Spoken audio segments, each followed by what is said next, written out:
Welcome back to the monthly edition of the PigX podcast. I'm your host, Delaney Howell. In today's episode, we're recapping the recent second ever international conference on pig livability. This conference reached record attendance, featured the latest industry insight and research, open dialogue and extensive questions, and had many answering sessions. It truly was a collaborative environment, with companies openly sharing information. You'll hear more about that in a moment from Dr. Joel DeRouchey, a Kansas State University professor specializing in swine nutrition and environmental management research in the Department of Animal Sciences and Industry. We also speak with Dr. Edison Magalhaes, an Iowa State University assistant professor in the Department of Animal Science, whose work focuses on innovative swine systems. Throughout this episode, we explore the economics behind today's best practices and whether they should be considered best practices based on current pig livability research and trends. We also discuss the importance of integrating data throughout the growing phase, Brazil's perspective on pig production, key takeaways from conference sessions, potential future research opportunities, and the questions most producers are asking. Let's kick things off with Dr. Joel DeRouchey, who shares how successful this event was in bringing together industry professionals from across multiple states and countries.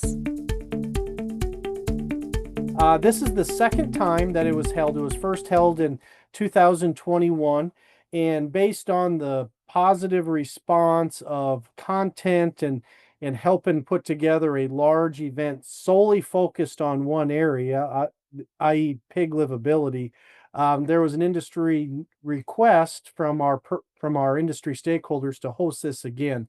So we felt we had to have enough time. So why 4-year delay?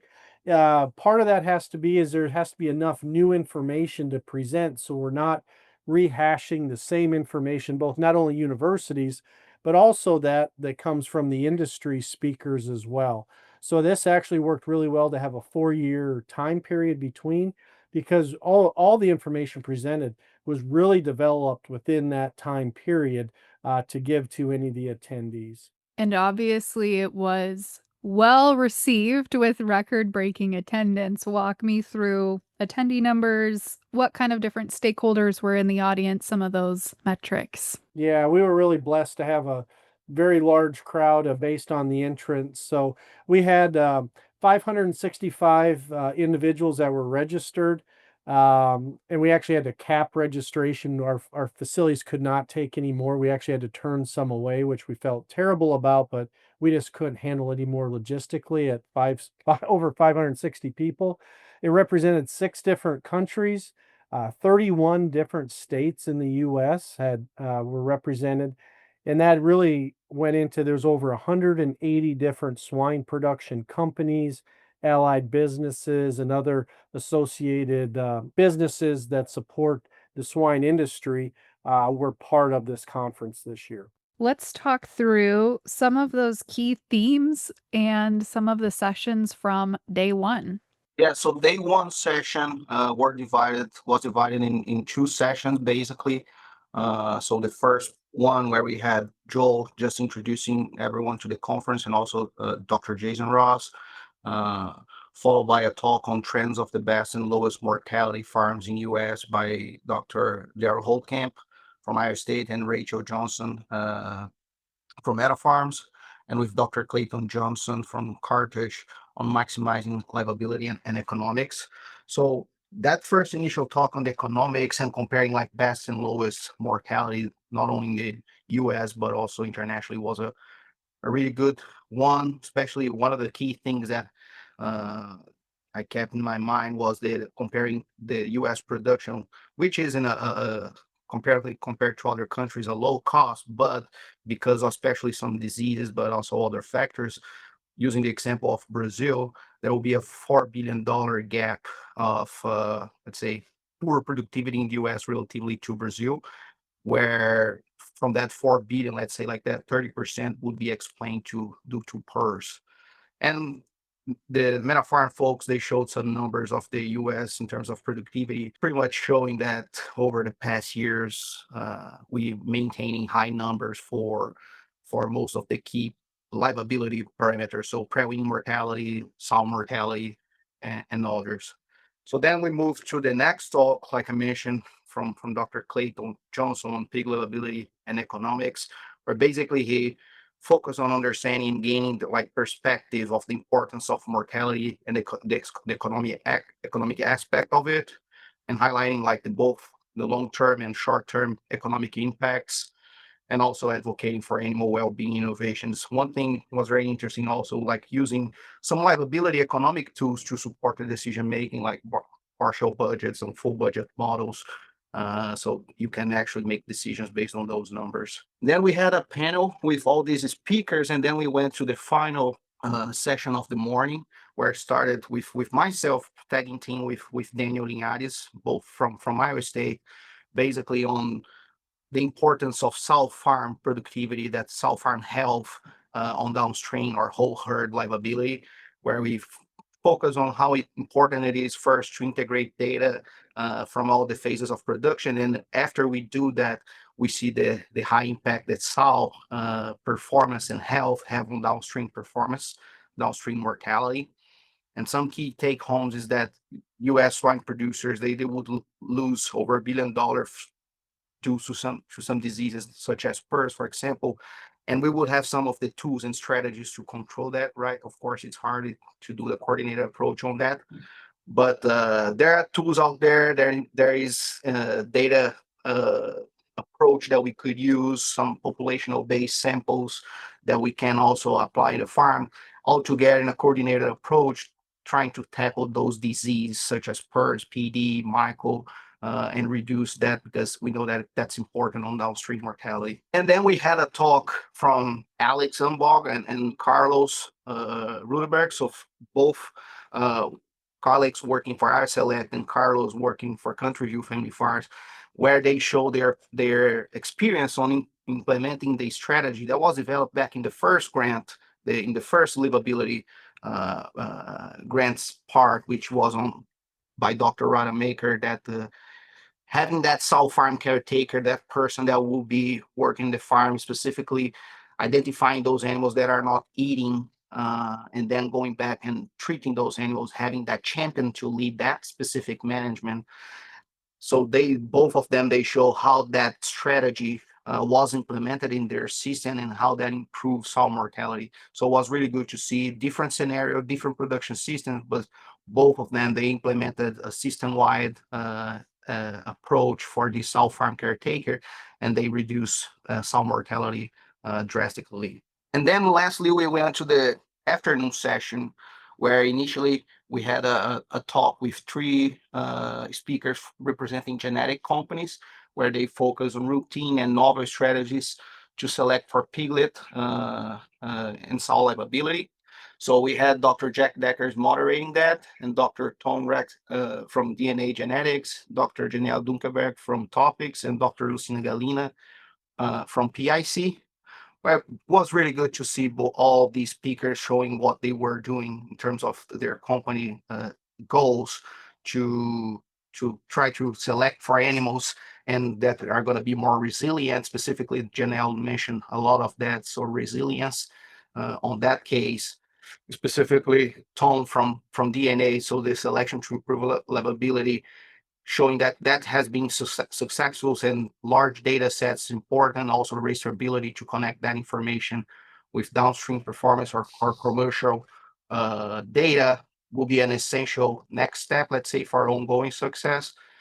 And of course, Dr. Galina from PIC showing the PRRS resistant peak that was developed by them and that they are approved to commercialize. Then we went to the last session of part of the talks of the afternoon. So we had Dr. Anne Delar and Dr. Matthew Turner, both from JBS. So Matthew from JBS, the head of operations in the US, and also Anne Delara from JBS in Brazil. So it was a really good talk to show how, like say, one company but different countries, how livability from birth to market compares within company but different countries. So it was really good to see some of the difference, and major take home from this talk will be Apparently, they have more availability of employees in Brazil compared to the US. So, for example, sow farms, they would have one person for 150 sows, where that number in JBS will be one employee for 300 sows. So more people working in the farms across all production phases. So, for example, for finisher post-weaning phase, they would have like one person to 2,700 pigs in Brazil, while in the US will be one person for 7,500 spaces. And with that, let's say more availability of people, of labor, you will be able to do some management procedures that are really good, let's say, on reducing mortality, improving the quality of the animals. That's what was the case demonstrated like in Brazil. So one key takeaway from me was the split suckling that they do in Brazil, the farrowing assistance that they would do 24 hours and 7 days a week, and they would follow the animals 24 hours doing split suckling, for example. So they wouldn't do like 1 or 2 times, they would do the whole day. They would be like drying the pigs and guiding them to the teats and for the first colostrum intake. So those were the numbers. And one also interesting thing was that the worst farms in Brazil, in terms of productivity, they would be having a better number, pretty much, that the best farms in the US. So they're all pretty much very close. So, for example, in terms of markets per sow per year, the worst farms in Brazil going to 28.5, while in the US, the best farms, of course, all from JBS, will be 28.6. We also had a talk from PJ Corns from JBS, also highlighting again that importance of day one peak care. So more details on how they are doing that here in the US, and really having, let's say, labor allocation for results on that day one care. So having people, the whole team working together to have better management on that day one. We also had Fred Kerr from Daikai's Farms, showing how they adopt technology to optimize labor productivity. So they have a lot of information from what I understood, a lot of software that they use for different purposes. And so, for example, daily information, individual information on a real-time basis being collected in sow farms. So they would have like Wi-Fi in their farm, in all their farms, and collecting everything through tablets, through peak flow. And that information not only let's say generates a very detailed information, but also you able to access that on a real-time basis. We have Dr. Hyatt Frubos from Giga Technologies showing what the success in open pen gestation looked like. So that was bringing a lot of information, really good information on data from their technology, but basically showing that this individualized reports that you are able to collect from that technology and understand trends and animals that are having issues early. You can early identify those. And last but not least, we had Diane Bettine wrapping up with the importance, of course, of employees. So a lot of the speakers in the previous talks during this whole session in the morning mentioned about the importance of people. So she really focused her talk on creating an employee culture of caring. So creating like a family environment. And the last part was Dr. No Williams just wrapping up the whole day session. Was a really good summary that he did. And that's what we had for the first day. Day one set the tone for an incredible conference, Joel. What stood out to you on day two? So one thing with this conference, we have individual time based on interests of the production phases. And so we had breakout sessions on day two, and we had some different tracks. And one of those was on the breeding herd mortality. And within that track, we had a number of graduate students, and they were all from actually Iowa State in this particular track, presenting as looking at different risk factors. And really some highlight information or some take homes that came from some of this and some of the evaluation on farm that they're doing is really around 7 days of farrowing is still some of the highest mortality time. We know anecdotally, some have mentioned this. They actually put some data as they surveyed farms, and so right around farrowing is something we need to, is just a remembrance of what we need to be focusing on in timing to reduce or evaluate those sows. And interestingly, when a lot of those sows were necropsied, about 86% of those had some indication of ulceration, and that would be either the primary or secondary reason of cause of death that was determined. So again, we recognize that sow's going through a lot of changes in feed and other stresses. So something we need to be thinking about or look at additional work in the future. On the pelvic organ prolapse side, again, found in that, did more evaluations, and ideally sows would be in a body condition score of 3 or in their moderate or where we want them in condition in late gestation to have the lowest incident rate.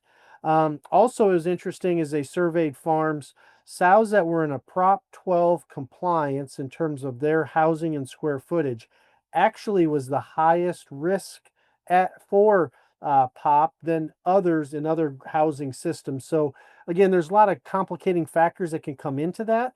But if you just narrowly look at the housing type, you actually saw a little bit more in that when we talk about the sow herd.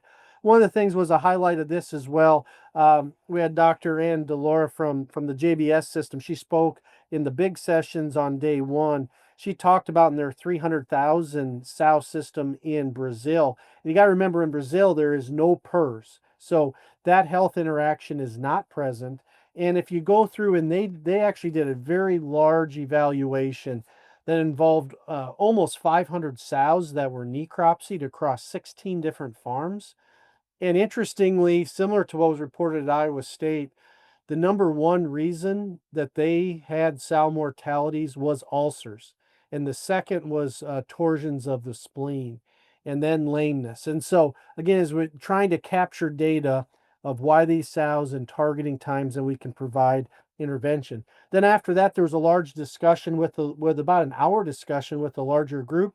And there was a lot of information sharing on other thoughts and perspectives, and which was really good. And that some takeaways from that will lead us down the path of additional research, as well as discussions with companies what types of summer internship research they should be conducting as well.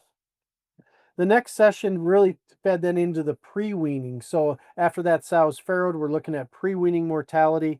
And in this particular case, we had graduate students from both Kansas State and Iowa State. And some of these were actually former PigX podcasts. Abigail Jenkins on litter size relative to functional T count, as well as Michaela Spindler on the evaluation of split suckle strategies. And really on the split suckle time, maybe just to spend just a second on it, that data where that information that was conducted at Pillen Farms in Nebraska showed no benefit to split suckling across different protocols. The featured speaker, outside industry speaker, was Dr. Ashley DeDecker who's the director of production research at Smithfield. She followed up with that and showed multiple studies where they have been conducting research with split suckling and have found no impact, none, across many different situations. She also was very transparent with the number of other information they did with drying pigs and have not been able to find a benefit unless the farrowing room is cold and drafty. Then getting those pigs warmth certainly helps mortality. And so she laid out a number of common industry practices they have researched multiple times. And that was kind of the point of this whole conference, was to challenge the dogmas of regular practices. Are they working or not? And she really challenged the group on a lot of normal practices they've done large scale research with in commercial settings and have not found some of the benefits. So the challenge and discussion with this group then was, what are new things? How do we divert time away from normal practices that we think are good husbandry, good practices to decrease mortality, but they're actually not moving the needle?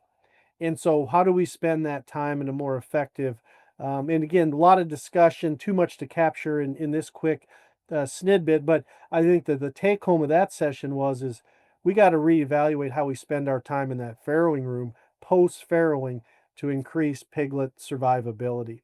And so that really covered those two breakout sessions.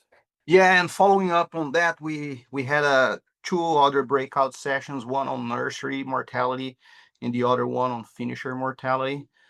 So the nursery one mortality was a mix between grad students and also some other faculty. But we had Jordan mention on the implementation feed and management strategies to reduce towards reducing nursery mortality specifically.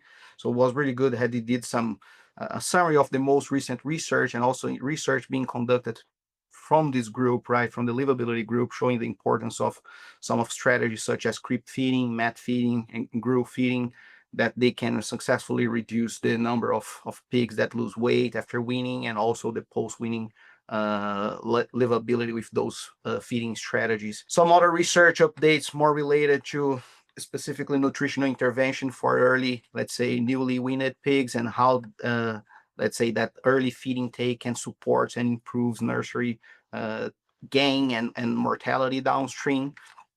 And also some effect, specifically research on specific genotypes for diseases. So for example, for E. coli, and how that genotyping tool can be utilized or can influence survivability, and should be considering in breeding programs as part of the industry selection program.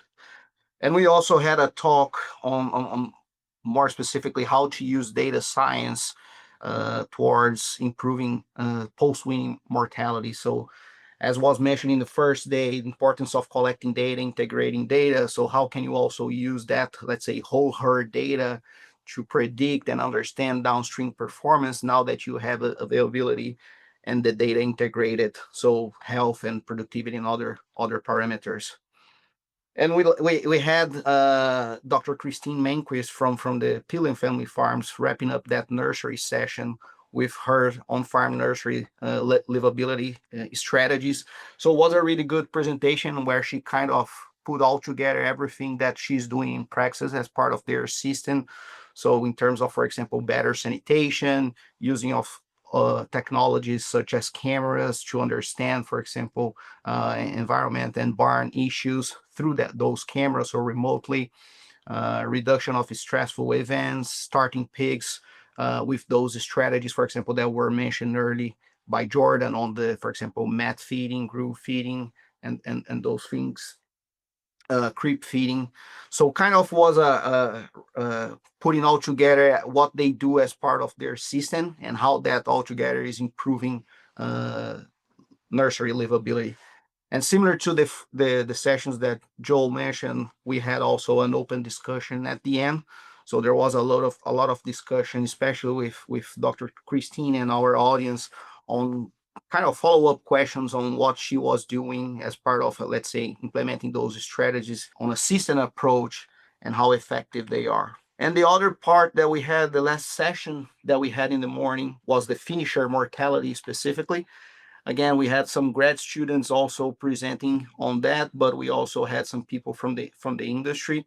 But one interesting research that was done specifically related to finisher, not the finisher mortality specifically, but to transport losses.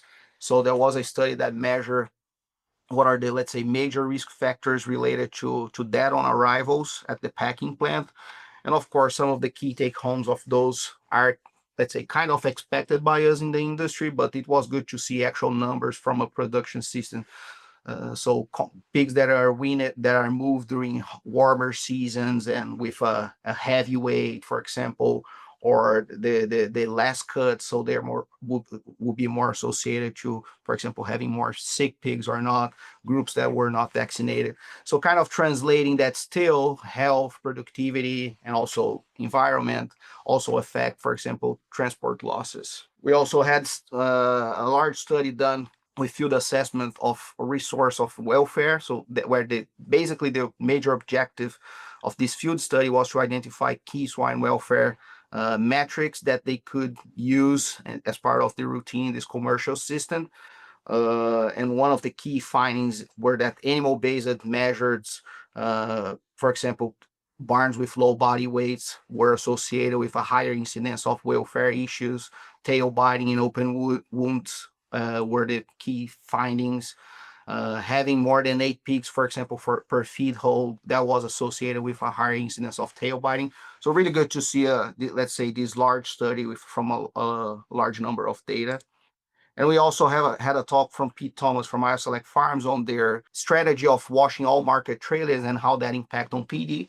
So Pete also presented that before, but it was good to see the updates and what new that they started. So basically, they moved from a period where they were not washing 100% of their trailers. They probably were washing, let's say, 25% of their market trailers, and they moved to 100%, and that basic translating in an 11x reduction of PDV outbreaks in the following year.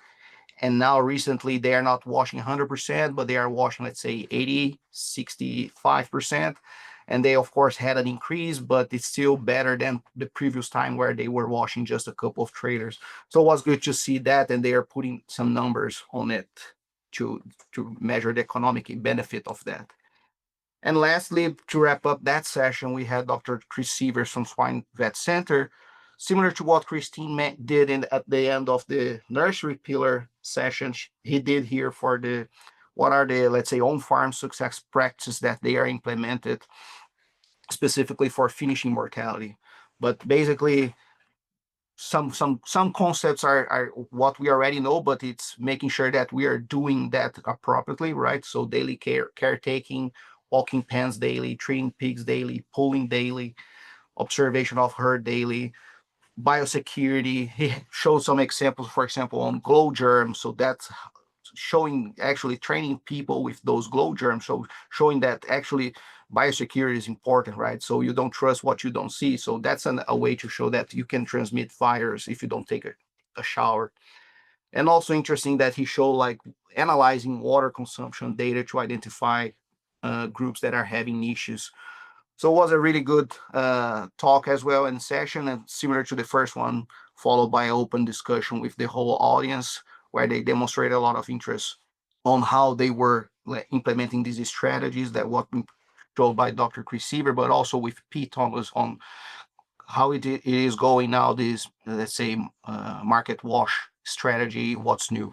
As we wrapped up that day, PERS took center stage, so let's talk through that session as well. We rounded the international conference off with a session on PERS. And while we recognize that our health challenges clearly play into the interactions of pig mortality, honestly, the PERS topic in particular hasn't been a primary focus of the Livability project, because we've been focused on a lot of data analysis as well as daily practices.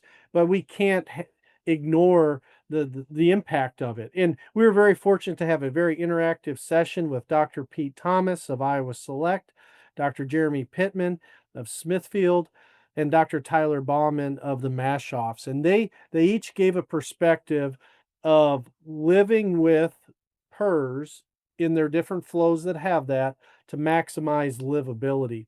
And each of them shared very open comments about how they look at it, whether that is looking at the vaccine protocols, the emphasis on transportation and truck cleaning, how they separate pods or try and segregate pigs of known health statuses so they don't reinfect or first time infect pigs that did not have PERS. The biosecurity initiatives were talked about to make sure that, again, they're not passing PERS with people. And they gave examples of maintenance crews and tools, things they put a lot of things in place, and yet it's easy for sometimes some things to slip through the cracks. And they talked about some of those own experiences. And again, recognizing that this is something that all production systems in the US have dealt with, currently deal with, or will deal with. It was a very pointed discussion by these three leading veterinarians in the US about what their systems do. And again, they all had different ideas, different perspectives, but it came back a lot to the people and the management and timely diagnostics to make sure that they could isolate it, and so that it wasn't pushed around to other locations or cross contaminated, cross break biosecurity to other naive groups of pigs. I want to circle back to the open sessions, open discussion sessions, because I think those are what make the conference really unique. What were some of the questions or areas for discussion that came from those conversations? Edison and I were both in the same one, so we're probably going to have to make more comments relative to nursery and finishing. But so some of the discussion points were very practical questions from the audience. One producer had a question on power wash protocols and wanted to have a discussion on detergent use, what types of detergents and how that saved labor and is it more efficient. And so then others in the audience along with the speakers, really talked about how using a detergent to reduce organic or the biofilms saves total amount of time because it's a faster to power wash once you start to get that initial biofilm off. And so that led into some good discussions. There was a questions on executing daily SOPs and labor, right? So this is all back to a people business. And I think there was, again, people in the audience had questions about how and they would offer discussion on fulfilling the SOPs, making sure they're done right, not allowing drift to happen, because once that happens, then you don't know how to is a failure of pig livability due to the SOP or is it just not getting done? So back to accountability. Discussions on gruel feeding. So different speakers talked on some of the gruel feeding, how many times a day and how much. Again, other people in the audience offered information in terms of what they're doing in terms of gruel feeding, not only, just disadvantaged or the sick pens and for how long and what types of feed. So that really spurred into that discussion that people could learn from each other about. And then really just trying to understand water intake. Edison already talked about that. That was kind of a key area on understanding how people are tracking it, how fast they can react, what do they do when water drops in intake, and that sets the stage that we know something is happening with those pig from a sickness standpoint. So again, just discussion within that group that was there about different thoughts and approaches. And we tried to stimulate a little bit on the discussion for like what should we do or what are you missing here, but mostly they wanted to make follow-up questions with Christine or Chris Seaver, right? So we didn't have a lot of that part Mhm. which we wanted first. And the other part of that question too I have is, in your room, based on some of those questions and discussion points, what do you think is some research that will come from the conference or maybe new areas of focus? Yeah, I think that water will be definitely one that demonstrated, let's say, to be an important run, right? Showing Mm. there's some research already being conducted on the arena, but uh, kind of using that not only from research barns, but how can we actually follow up with that on commercial operations? Because it's an important data. Might not be as accurate as in a research barn, but definitely there's an opportunity to track that data, not only water, but other ones, right? That could early identify an issue occurring in the barn, so you can early intervene as well.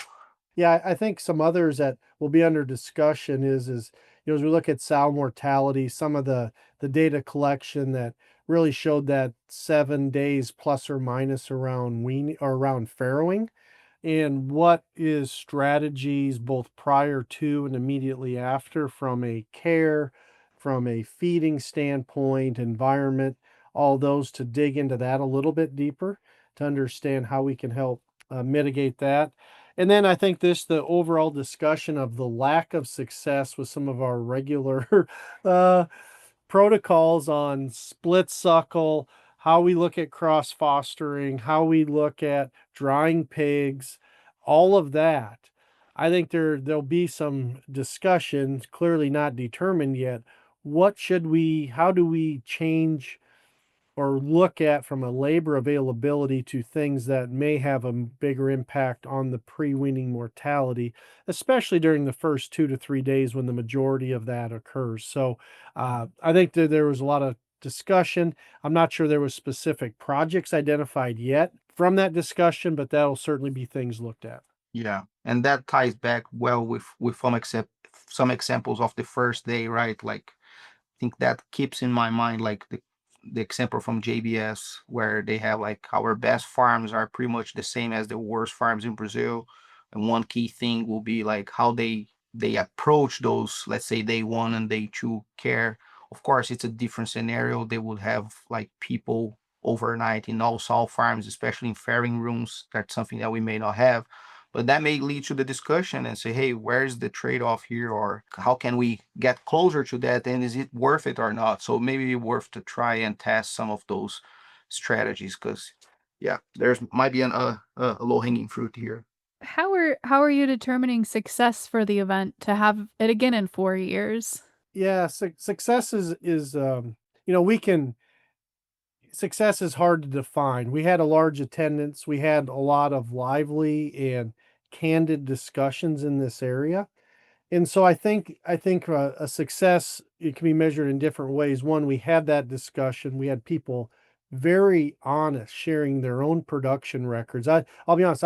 We go to a lot of events, and I've never seen in a meeting where individual production systems just flat showed their information, what they're doing, their research program in this area. And I think that to us was highly successful on an information sharing that in the commitment of the industry to help each other.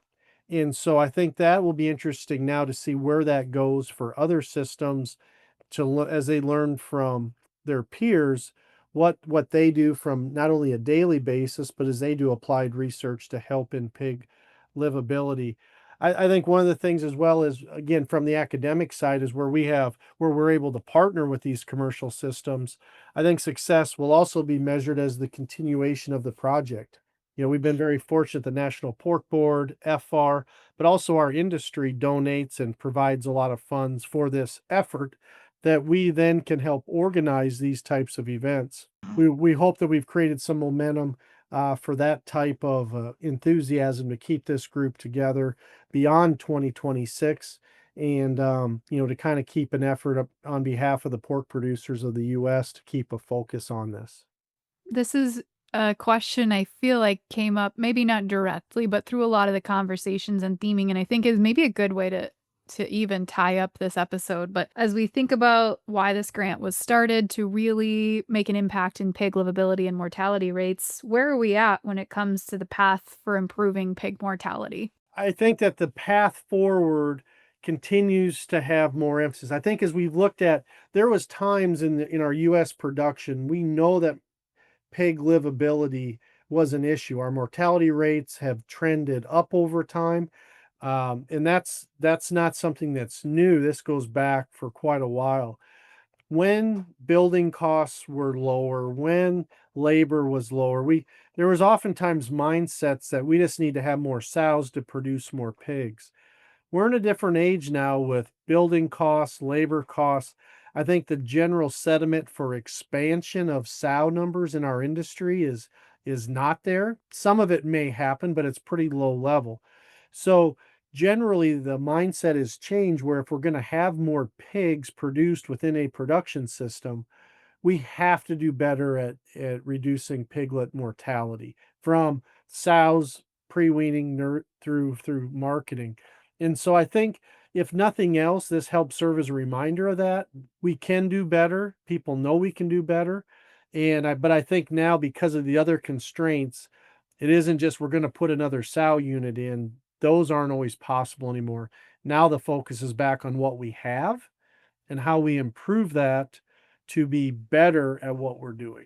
Yeah, and if you think about let's say the initial years of the grant, a lot of information, really good information was collected, like a lot of really good research. Of course, you had the first edition of the of for the Pig Livability Conference, now the second one.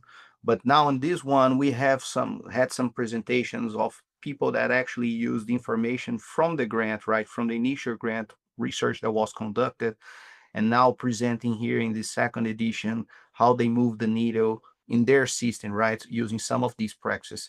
So I think today we are at a point from this grant standpoint, like we had a lot of really good information that was collected. Of course, there's a lot of research to be done as follow-up steps, but We have really good research material already available to show if you have an issue with either of the types of mortality, but we have that information. We have good examples. We have benchmarking information within US, but other countries. So the more that we have these examples, like we had of, for example, the success case for sow mortality, the more we're going to have people using those tools and that research that is available. And also we're going to have open the door for more research like that, where we actually can go and partner with companies and move the needle of their numbers. With more than 500 attendees, the conference brought together a wide range of perspectives, underscoring not only the importance of pig livability, but also the people and processes that drive it. Thank you to everyone who joined us in person. And if you weren't able to attend, we appreciate you tuning into this recap. If you'd like to look back at previous content, you can visit the 2021 recordings and find other pig livability research and resources at piglivability.com. And remember, we'll continue sharing the latest research and insights here each month on the PigX podcast. Be sure to join us next month for another timely conversation on all things swine. Until then, I'm Delaney Howell, and this has been the PigX podcast. PigX is a national podcast hosted by the Pig Livability Project partners at Iowa State University, Kansas State University, and Purdue, and supported by the Iowa Pork Industry Center. For more information on the project, head to www.piglivability.org, or to inquire directly with questions regarding the project, email ipic.iastate.edu. PigX, ideas in the swine industry worth sharing.